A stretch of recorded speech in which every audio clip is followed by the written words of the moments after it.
दर्यापूर तालुक्यातील आराळा या ठिकाणी पाण्याची टाकी आहे। या पाण्याच्या टाकीवरून थिलोरी, गायवाडी, कळाशी, शिंगणवाडी आणि लखापूर अशा 5 ते 6 गावांना पाणी पुरवठा केला जातो। परंतु आराळा या गावाजवळ गेल्या 8 दिवसांपासून मुख्य जो नाला आहे, या नाल्याच्या जलशिवार योजनेअंतर्गत खोलीकरण केला जात आहे। परंतु काल म्हणजे 24 तासापासून या खोलीकरण सुरू असताना काही यंत्रणेच्या सहाय्याने पाण्याची जी मुख्य पाईपलाईन आहे, हे पाईपलाईन फोडण्यात आलेली आहे। हे पाईपलाईन फुटल्यामुळे दर्यापूर तालुक्यातील या 5 गावांचा पाणी पुरवठा खंडित झालेला आहे। त्यामुळे या ग्रामीण भागातील नागरिक पाण्यापासून आता वंचित आहे। संबंधित ठेकेदाराला जीवन प्राधिकरणाच्या वतीने कळवण्यात आले होते की तात्काळ ही पाईपलाईन दुरुस्ती करण्याकरिता तात्काळ नुकसान भरपाई द्यावी, परंतु संबंधित ठेकेदाराने अद्यापही नुकसान भरपाई न दिल्यामुळे 5 गावातील नागरिकांना पाण्यापासून वंचित राहावे लागत आहे।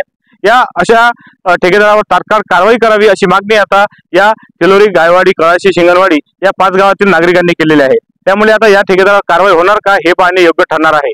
आणि आता संबंधित या ठिकाणी पाणी जीवन प्राधिकरणाचे काही कर्मचारी आहेत, हे जे फुटलेली पाईपलाईन आहे हे दुरुस्त करण्याचा प्रयत्न सुरू आहे, परंतु पाईपलाईन दुरुस्त कधी होणार आणि नागरिकांना पाणी कधी मिळणार आता हे पाहणे योग्य ठरणार आहे। मी किरण होले, जनविकास न्यूज, दर्यापूर।